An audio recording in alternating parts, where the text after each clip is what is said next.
This is Kelly Shaw. I'm with the Rocky Mountain Sasquatch organization. I'm one of the members. I'm back here in the outskirts of Morgan, Utah. I'm on Hardscrabble Creek Road. Hardscrabble Creek Road, say that 3 times. Anyway, this is a sighting that took place. Let me grab that. The wind is just knocking it around for you guys. I apologize about that. That was the lens cap. This happened in June 1st, 2013. One of my really close friends, you guys met him, Mike Hansen. This is as close to the sighting location that I could actually get. It's about 3 miles back in that way. It's private property and I don't have permission to be on there today, so this is as close as we get today. Hopefully I can get some permission and look around the actual sighting location. But this was reported to my really close friend, Mike Hansen. You guys seen him do a weekend of investigations with me up on Rough Hollow. But this happened to his 18-year-old nephew on the Hardscrabble Creek. Him and his friends had just graduated from high school the week before. And one of the kids worked for a ranch hand, or what was a ranch hand for a landowner. And he let him and 3 of his friends have access to this summer home type cabin for the weekend for their graduation celebration. Well, it happened on June 1st about 11 p.m. The kids, well, they're all men, but they're kids to me. They were all 18 years old. They had a fire going out behind the cabin over by the creek. Hardscrabble Creek. Well, they were getting ready to roast some hot dogs on the fire, and Casey went down to the creek through the high willows and stuff to get himself a willow stick to barbecue hot dog.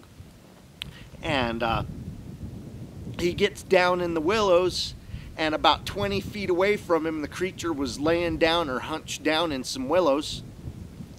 It stands up, and it's only about 20 feet away from Casey at the time. And anyway, I'm sorry, I'm trying to get my composure. The car drove by and I lost my train of thought. It's easy for me to do.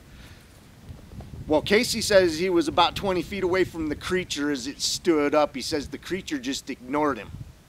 And Casey says he was close enough to see its facial features, its hands, the color of those, everything. He says he even saw its man part. He knew it was a male.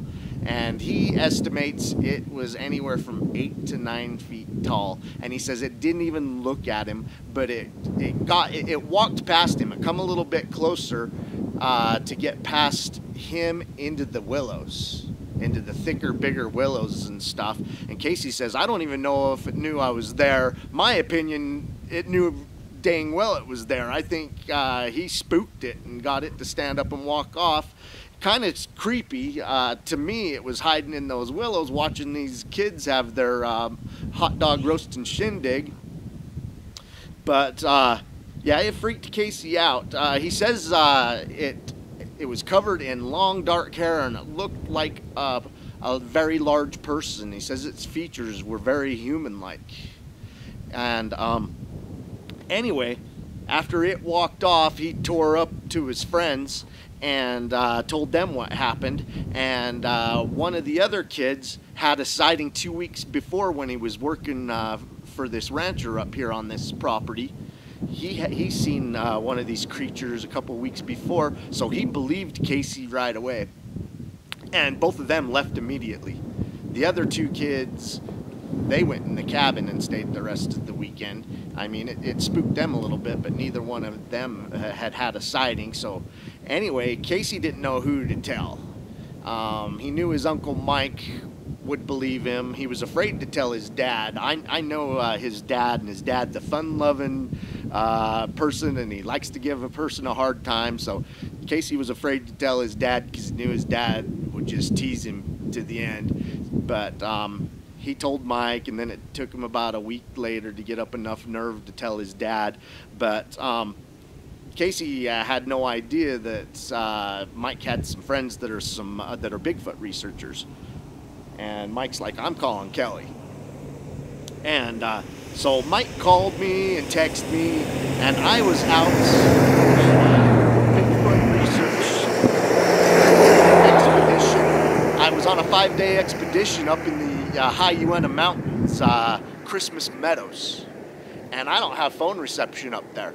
So this, I believe, happened on a Sunday, and a Sunday night, and I didn't get the messages until Wednesday after I got home. Sorry, it's so cold, and the wind's coming from that direction, and my ear is frozen on that side.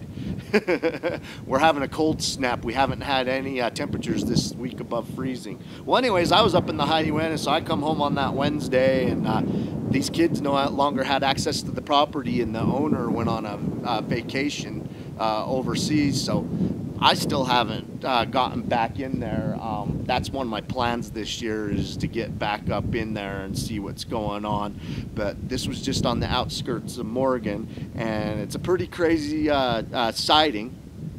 Yeah, it happened over my birthday weekend, and gosh, I sure wished I was somewhere close because they could have got me on there. But oh well, Jenny and I, that day that we come home and got the messages, we drove up to Hardscrabble Creek and went in as far as we could go before we hit private property, which wasn't very far, and we looked around in the creeks and this and that. But yeah, great sighting. I know the kid. I don't know him personally. I've seen him a few times and stuff, but I'm really great friends with his uncle. He's even come out on a few Bigfoot expeditions with me, and I'm sure I'm going to get back into Hardscrabble Creek sometime this next summer. Have a great weekend.